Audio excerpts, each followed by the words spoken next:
Dans un monde où tant de femmes portent le poids du silence, du regard des autres et de l'attente, certaines histoires nous rappellent que Dieu reste le Dieu du miracle. Aujourd'hui, nous recevons une femme que Dieu a visitée de manière extraordinaire. Elle a connu des années d'attente, de larmes, mais aussi un miracle inattendu.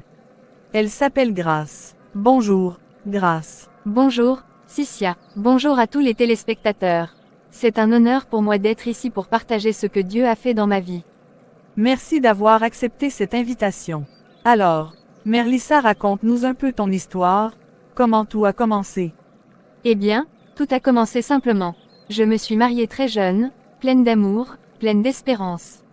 Mon mari et moi étions heureux, convaincus que nous allions fonder une belle famille rapidement. Mais les mois passaient, puis les années, et toujours rien. Pas de grossesse, pas même un signe. Au début, on se disait que ça allait venir. Mais après 2, 3, 4 ans, les regards ont commencé à changer.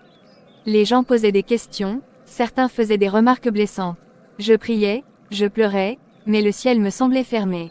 Je voyais les autres femmes autour de moi tomber enceintes, et moi, j'étais là, les mains vides. Ce sont des moments très difficiles pour une femme mariée. Comment ton mari vivait-il cette période? C'était dur pour lui aussi.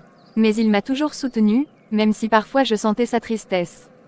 Nous avons fait plusieurs examens médicaux, et les médecins disaient toujours, tout est normal, il faut juste attendre. Mais attendre devenait une épreuve. Je me souviens d'un jour à l'église, après le culte, une sœur s'est approchée de moi et m'a dit à voix basse, « Tu chantes bien, ma sœur, mais tu ferais mieux de prier pour avoir un enfant plutôt que de chanter chaque dimanche. » Cette phrase m'a transpercé le cœur. Ce jour-là, je suis rentrée chez moi en larmes. Une autre fois, lors d'une visite familiale, une tante a dit devant tout le monde, « Cette fille-là, elle est mariée depuis des années et elle n'a toujours rien. Peut-être qu'elle a péché. » Tout le monde a ri, et j'ai simplement souri pour cacher ma honte. Mais à l'intérieur, j'étais détruite. Et même dans mon assemblée, certaines femmes évitaient de me parler des sujets de maternité. Une fois, pendant qu'on partageait des témoignages, l'une d'elles a dit, « Dieu merci, moi je ne suis pas stérile. » Je savais qu'elle me visait. Je suis sortie discrètement pour aller pleurer dans les toilettes. Ce sont des blessures profondes, Grâce. Souvent, les gens ne mesurent pas la douleur qu'ils infligent par leurs paroles. Oui, Cicia, ce verset résume mon cœur. J'ai crié vers Dieu sans comprendre. Je servais, je chantais, mais dans mon cœur, je me demandais, pourquoi pas moi, Seigneur? Pendant 8 années, j'ai porté ce fardeau en silence, sans savoir que Dieu préparait mon témoignage. Je comprends. Ce silence, cette attente, c'est comme un désert.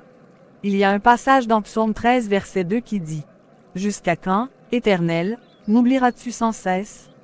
Jusqu'à quand me cacheras-tu ta face? » Et je crois que c'est un cri que beaucoup de femmes ont déjà poussé dans le secret. Oui, Cicia, ce verset me parle profondément. C'est exactement ce que je ressentais. Pendant 8 longues années, j'ai vécu dans ce silence, mais Dieu préparait quelque chose. Alors, qu'est-ce qui s'est passé après ces 8 années? À quel moment les choses ont commencé à changer? Tout a commencé après un dernier examen. J'étais à bout. On m'avait envoyé faire des analyses plus poussées, et là, le verdict est tombé, dystrophie ovarienne. Le médecin m'a regardé dans les yeux et m'a dit, « Madame, vous ne pourrez pas avoir d'enfant. » Je me souviens, ce jour-là, je suis rentrée à la maison, j'ai pleuré toute la nuit. Mais c'est aussi ce jour-là que j'ai décidé de confier ma vie totalement à Dieu. Une amie m'a invitée à une nuit de prière, et pendant cette veillée, j'ai senti une paix que je n'avais jamais connue. On a prié pour moi, on m'a imposé les mains. Et une parole de connaissance est sortie, Dieu dit, « Cette femme qui pleure pour un enfant, elle enfantera dans la joie. » À partir de ce moment-là, j'ai commencé à croire différemment. Je priais non plus pour supplier, mais pour remercier à l'avance. J'ai commencé à jeûner, à intercéder, à servir Dieu malgré la douleur. Waouh! Quel tournant! C'est beau ce que tu dis. Tu es passé de la plainte à la louange. Cela me rappelle un Samuel 1 verset 10 à 11, où il est dit. Dans l'amertume de son âme, Anne pria à l'Éternel et versa des pleurs abondants. Mais plus loin, Dieu se souvint d'elle, et elle enfanta Samuel. Oui, ce passage m'a tellement fortifié. Je me disais, si Dieu a pu se souvenir d'Anne, il se souviendra aussi de moi. Et Cicia, après plusieurs mois de prière intense, sans aucun traitement médical, sans intervention humaine, un matin, j'ai ressenti quelque chose d'étrange. J'étais fatiguée, nauséeuse. Je suis allée faire un test de grossesse, et il était positif. Oh, gloire à Dieu. Après 8 ans d'attente, comment as-tu vécu cette grossesse? C'était comme un rêve, je tremblais de joie et de peur à la fois. Chaque jour, je rendais grâce à Dieu. Mon mari n'en revenait pas. Il pleurait, il riait, il n'arrêtait pas de remercier Dieu. Les médecins eux-mêmes étaient stupéfaits. Ils ont refait des analyses, et ils ont constaté que mes ovaires fonctionnaient normalement. La grossesse s'est bien passée, et 9 mois plus tard, j'ai mis au monde une belle petite fille, que nous avons appelée Joie, parce qu'elle est vraiment la joie de notre maison. Tu sais, ce témoignage est une preuve vivante que ce que Dieu a fait hier, il continue de le faire aujourd'hui. Luc 1 verset 37 dit, « Car rien n'est impossible à Dieu. » Oui, Sissia, je veux dire à toutes les femmes qui m'écoutent, peu importe le diagnostic, peu importe le temps qui passe, si Dieu t'a fait une promesse, il la réalisera. Mon cas n'était pas médicalement possible, mais Dieu a prouvé que sa parole est au-dessus de toute science.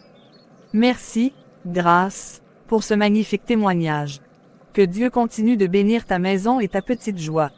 Et à toutes nos téléspectatrices qui nous suivent, souvenez-vous de ceci. Ce que Dieu fait pour l'un, il peut le faire pour toi. Peu importe la durée de ton attente, le Dieu de la vie n'est jamais en retard. Il transforme les larmes en chants de joie, les diagnostics en témoignages. Car oui, rien n'est impossible à Dieu, c'était l'agi de Dieu. Si ce témoignage t'a touché, abonne-toi, partage et envoie ton histoire. Dieu peut aussi se servir de ton témoignage pour relever quelqu'un. Quand notre Seigneur Jésus-Christ agit, les vies